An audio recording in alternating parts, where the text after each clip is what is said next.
Mesdames et messieurs, chers téléspectateurs, bonsoir et bienvenue dans votre émission Douga des Forces armées guinéennes. Une émission du service des programmes de la radiodiffusion télévision guinéenne, produite par la direction de l'information et des relations publiques des armées. L'unité de déminage est un service militaire placé sous l'autorité de l'état-major général des armées. Cette unité, dis-je, a été créée en 2014. Comment elle est organisée? Quelle est sa mission? Quelles sont les activités qu'elle a eu à mener depuis sa création, surtout dans le domaine de la dépollution pyrotechnique?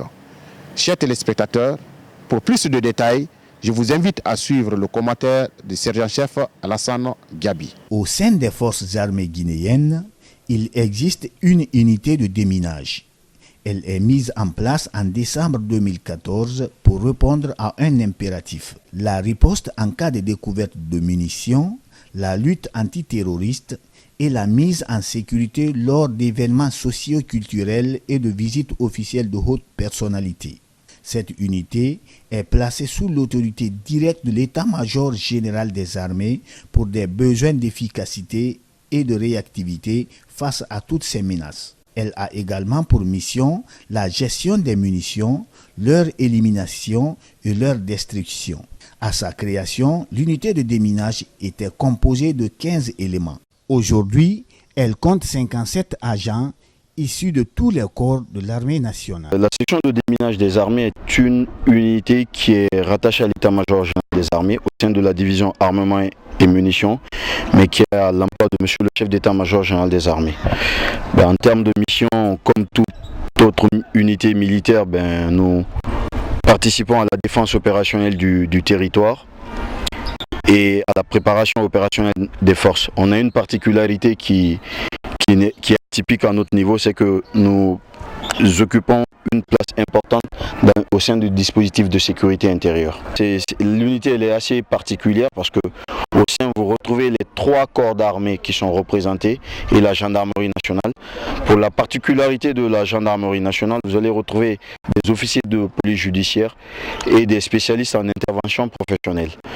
Pour ce qui concerne la marine, le personnel venant de la marine nationale, c'est essentiellement des gens qui sont qualifiés plongeurs.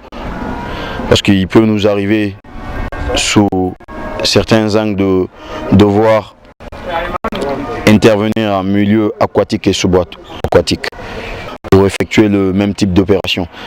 Il est important de savoir que cette opération-là s'inscrit dans le cadre de la protection des populations civiles et de leurs biens. Ici, la section déminage fait une simulation pour neutraliser un colis suspect. L'intervention consiste à disloquer les éléments d'un colis piégé à l'aide d'un canon à eau appelé disrupteur. L'exercice qui vient de se passer tout de suite, quand on trouve un colis piégé, avant d'intervenir d'abord, il faut aller se rassurer, il y a quoi dedans, s'il y a des explosifs ou bien quoi. Après tout ça, on étale la ligne électrique et le cordeau qu'on montre sur le colis piégé. On vient On a un exploseur qui doit initier le colis piégé pour le détruire. Donc on teste la ligne, on informe l'entourage qu'on doit faire une destruction. Il faut avoir l'exploseur, la ligne électrique, le détonateur et le cordeau et un testeur de ligne. Après la destruction, on part sur le lieu pour observer les dégâts qui se font, si le colis piégé est détruit ou quoi.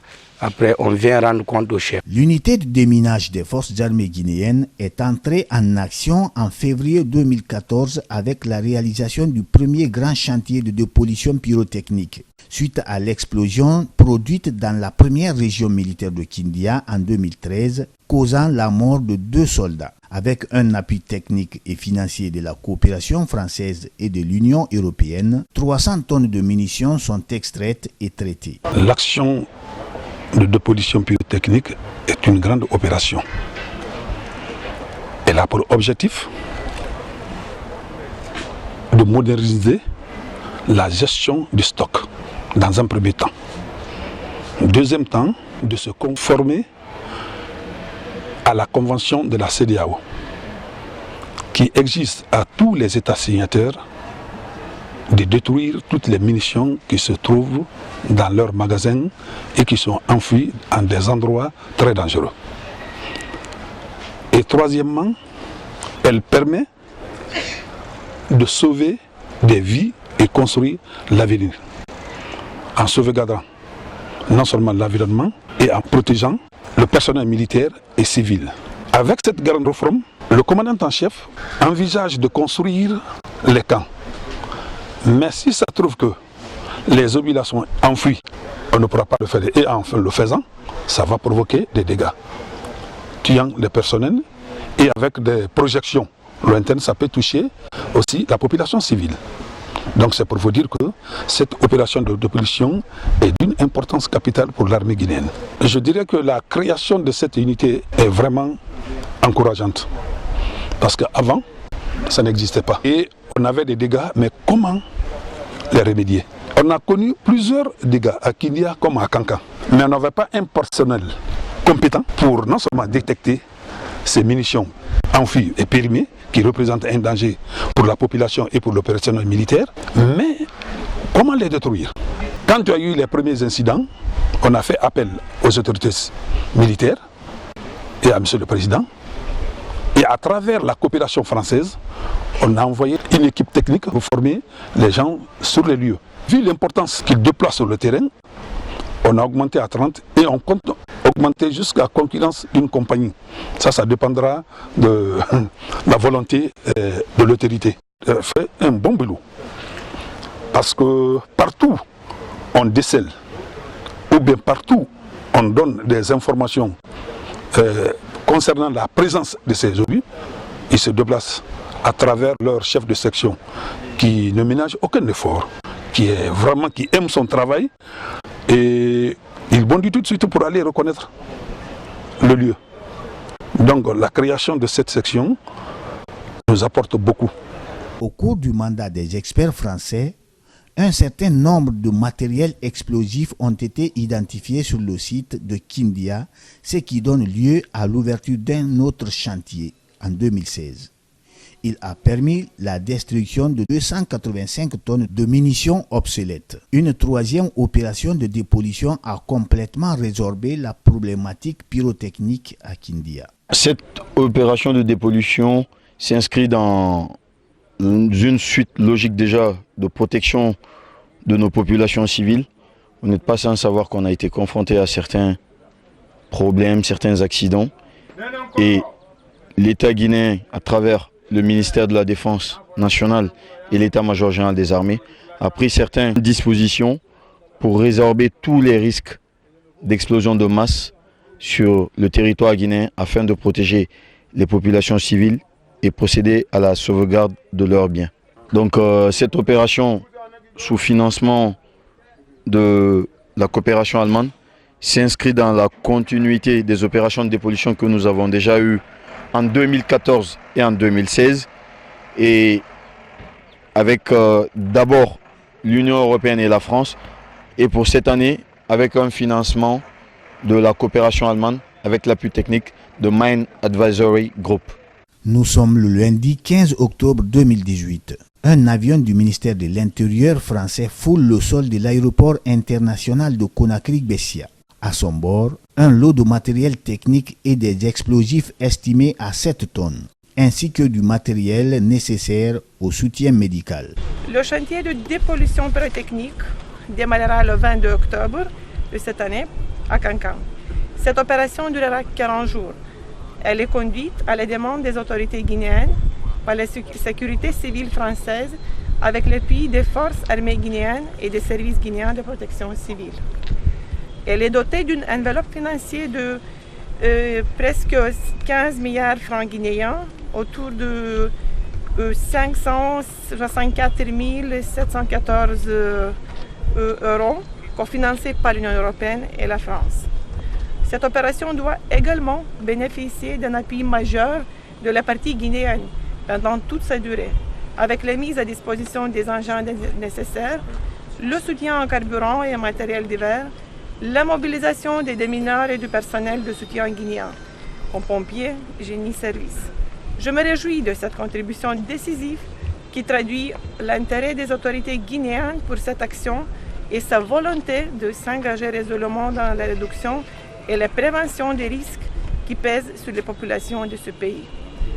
Ce programme planifié et validé dans le cadre d'un partenariat tripartite, Union européenne, la France et la Guinée, répond aux besoins du gouvernement guinéen à sécuriser les populations et leurs biens et surtout à prévenir la menace terroriste en neutralisant les munitions et artifices enfouis à la 3e région militaire de Cancan au gré des contingences de l'histoire. Grâce à la coopération avec l'Union européenne et la France, la population de Cancan va bénéficier des retombées sécuritaires de ce projet qui permettront en outre de favoriser le développement socio-économique de toute la région. C'est le lieu de réaffirmer la disponibilité totale du ministère de la Défense nationale à travers ses services techniques à tout mettre en œuvre pour la réussite de votre mission. Aussi, nous profitons de l'occasion pour solliciter l'engagement de la population sur place à soutenir votre travail en respectant les différentes consignes de sécurité sur zone. Ainsi, le génie militaire, le personnel du train et garage, une équipe de soutien sanitaire, 8 engagés du côté français et la section déminage des forces armées guinéennes sont mobilisés pour la réalisation d'un chantier à Cancan, 3e région militaire du pays. Ici, 2 zones d'enfouissement de munitions sont déjà connues et identifiées après les études d'expertise françaises. Une campagne de sensibilisation et d'information est ainsi menée avec les médias et les responsables locaux sur le bien fondé de cette opération. Du coup, une piste de 6 km est réalisée pour accéder au terrain de destruction à Kumban, au pied de cette montagne à 45 km du centre-ville. Toutes les munitions ont été extraites des fouilles, acceptables au transport. C'est la ville de Kumban qui a été retenue de la ville de Cancan. Cancan et sa périphérie. Les objectifs de la mission sont d'assainir la ville de Cancan et ses abords. On avait entre 150 et 200 tonnes de munitions. On a réalisé une piste de 6 km qui dessert une zone dans laquelle on n'a aucune habitation, en accord avec les autorités civiles et militaires, également religieuses, et au travers laquelle il nous est permis de réaliser chaque jour ces 10 tonnes qui sont acheminées de Cancan vers le site de Kumban et ainsi d'atteindre des objectifs de tout détruire. Nous sommes les premiers bénéficiaires de ce travail de déminage parce qu'il y avait beaucoup de choses qui étaient enfouies et qui étaient enterrées dans notre camp ici. Il y a derrière le magasin des vivres où il y avait beaucoup de choses. Ensuite, sur le périmètre du petit magasin d'armement du camp, effectivement, donc la venue de cette mission nous a permis de mettre à jour des grenades, des explosifs, des roquettes, des mines et même des bombes d'aviation qui sont déclassées. Donc c'était une vraie épine qui était dans notre pied. Parce que nous vivons sur le camp ici. Et chaque fois qu'il y a la période de la fraîcheur, les enfants des militaires s'amusent à utiliser le feu pour se réchauffer. Donc il y a eu beaucoup de choses qui se sont passées ici. Donc on est très content que cette mission soit venue. Après, le travail s'est passé vraiment dans la plus grande sécurité. Après, les travaux de fouilles ont été réalisés dans les normes. On a compris qu'on a affaire avec des spécialistes. Après, le transport de ces engins-là jusque sur le champ de tir à Kumbang s'est passé dans de bonnes conditions. Ensuite, pour ce qui a été détruit, il n'y a pas eu de raté. Donc vraiment, on est très satisfait. Après, on a sensibilisé la population pour que les gens s'abstiennent à fréquenter le périmètre, n'est-ce pas, de destruction pendant et après les opérations. Un chantier de déminage nécessite le respect des normes internationales anti-mines. D'où la création d'une zone de repli respectant une distance de sécurité sur laquelle sont positionnés les moyens d'intervention, avec à la clé un espace de positionnement d'hélicoptères face à une éventuelle évacuation d'urgence. Je les pose dans les différents carrefours, ils vont sécuriser les populations pour ne pas que on va rester à baisser quand les populations vont passer pour aller sur le jaune, à l'air des éclats vont faire du mal à quelqu'un. Et là, quand mes hommes sont postés au carrefour, on interpelle ceux qui viennent pénétrer dans le zone. Et de plus, après le tir, quand les éclats s'en vont, parfois ça tombe dans le lieu où vous voyez comment ça est, on est là dans un pays savane. Quand les éclats tombent quelque part, vous allez voir tout à l'heure, il va y avoir des pas de feu. Et moi et mes hommes, on prend le camion, on va là-bas. On s'en va intervenir pour ne pas qu'il va y avoir feu de brousse. Et encore après le tir, je vais avec moi et mes hommes sur le terrain, on ramasse les éclats, on les regroupe pour ne pas qu'il va faire du mal à la population. Nous sommes au nombre de 2, un médecin expert français, plus moi.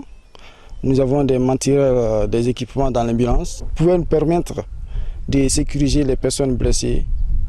Depuis le début de l'activité, ça se passe bien. On n'a pas eu de blessés, on n'a pas eu de difficultés d'abord. Les démineurs ont des activités à risque, à la fois traumatiques par chute des palettes qui sont particulièrement lourdes, mais également un risque non négligeable lié aux éventuelles explosions des munitions. Ma mission, secondée par l'infirmier de l'infirmerie de la région militaire, c'est bien d'apporter un soutien médical. Pour ce faire, on dispose d'une ambulance qui nous permet d'évacuer le blessé sur une zone d'extraction, de matériel d'urgence et de réanimation, d'oxygène, de respirateurs de transport et de toutes les drogues nécessaires pour prendre en charge n'importe quelle urgence vitale. Le risque d'explosion, le risque traumatique, il existe, mais également on est exposé à d'autres risques, et notamment les risques d'envenimation, parce qu'on voit des serpents venimeux à peu près tous les jours sur la zone, et donc ce risque est également non négligeable. L'armée de l'air guinéenne qui a mis à notre disposition un écureuil, un hélicoptère qui nous permet d'évacuer un éventuel blessé grave vers Conakry en un peu plus de 2 heures de vol. Donc le dimensionnement du soutien médical de cette opération est remarquablement adapté. Les échantillons de cartouches et de munitions retrouvés sur le site sont présentés à la presse et aux autorités en présence. Elles disent mesurer toute la portée de cette opération de dépollution pyrotechnique réalisée à Kankan. Je tiens à dire très sincèrement combien je suis fier et honoré d'être ici avec vous pour célébrer la fin de la campagne de destruction des anciens stocks de munitions qui s'achève aujourd'hui avec la destruction symbolique de la dernière tonne de munitions. Nous avons plusieurs raisons de nous féliciter et de saluer la réussite de ce projet. D'abord, parce qu'il s'agit là d'une action très concrète au service de la protection de la population de Kankan et de la prévention des risques. Et cette menace était bien réelle, puisque au total, ce sont plus de 165 tonnes d'explosifs qui ont été extraits en plein centre-ville de Kankan et qui vont être détruits. L'opération qui s'achève aujourd'hui a a permis de sécuriser définitivement les sites et de prévenir tout risque d'explosion majeure. Elle a été conduite à la demande des autorités guinéennes par la sécurité civile française avec l'appui des forces armées guinéennes et des unités de protection civile guinéennes. Et je vois dans le succès et la qualité de partenariat entre une autre raison de nous réjouir. En fait, l'Union européenne a cofinancé ce projet à hauteur de 450 000 €, donc ça veut dire plus que 4,6 milliards de francs guinéens. La France a participé avec 115 000 €, donc 1,2 milliard de francs guinéens. Et aussi l'État guinéen à travers de la mobilisation de son ressources, équipements, carburant et tout ça a aussi participé avec plus de 100 millions d'euros, donc aussi plus de 1 milliard de francs guinéens. Donc, ça veut dire que cette campagne vient démontrer une fois de plus la qualité de notre partenariat entre l'Union européenne, la France, la Guinée, dans le cadre de la réforme de sécurité en Guinée. Toute cette action de dépollution a été rendue possible grâce à la volonté politique affichée du chef de l'État qui, dès sa prise de fonction, a fait de la réforme des services de défense et de sécurité une priorité. Cette grande priorité, donc, nous l'avons senti sur toutes les lignes au niveau des forces de défense et de sécurité. Cette mission a travaillé de jour comme de nuit, d'abord pour déterrer au niveau de la 3e région militaire, principalement au niveau du camp Sundiata, 165 tonnes d'explosifs et de munitions. C'était une menace réelle. Une menace non seulement pour nos soldats qui sont au camp, mais une menace pour la population civile de Kankan. Aujourd'hui, cette menace est effacée de nos mémoires grâce à cette action. Vous avez vu que toute cette opération a été scientifiquement montée. Tout a été prévu, rien n'a été laissé au hasard. Vous avez vu même l'hélicoptère présidentiel. Monsieur le Président de la République a mis à disposition l'hélicoptère présidentiel. Ça, c'était au cas où on enregistrait des cas de blessés. C'est pour pouvoir les évacuer en temps réel. C'est dire que rien n'a été laissé au hasard. C'est le lieu pour moi donc, au nom de la population de la région administrative de Kankan, les forces de sécurité et de défense, de remercier Monsieur le Président de la République. Et à travers lui, remercier le ministre de la Défense, le ministre d'État, le ministre de la Défense, le chef d'État-major général des armées. Une opération fantastique. Une opération qui se passe de tout commentaire, dans la sécurité la plus totale. C'est le lieu pour moi aussi de remercier la population de Kumban, où les opérations de tir ont été réalisées. La population s'est mise à disposition.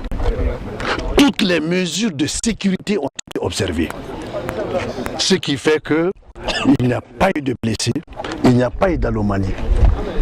Donc, que cette brave population de Kumban reçoive ici toute notre félicitation.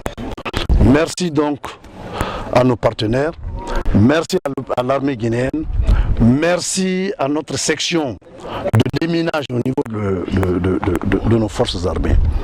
Au total, 165 tonnes de munitions dégradées et dangereuses sont détruites après 6 semaines d'intenses activités. Une action concrète au service de la protection de la population et la prévention des risques. Elle obéit à l'une des missions régaliennes des forces armées guinéennes, celle de protéger les citoyens et leurs biens. Mesdames et messieurs, c'était tout pour ce soir. Il ne me reste plus qu'à vous souhaiter du plaisir en compagnie des programmes de la radiodiffusion télévision guinéenne. Bonsoir, à la prochaine pour d'autres émissions.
So my name,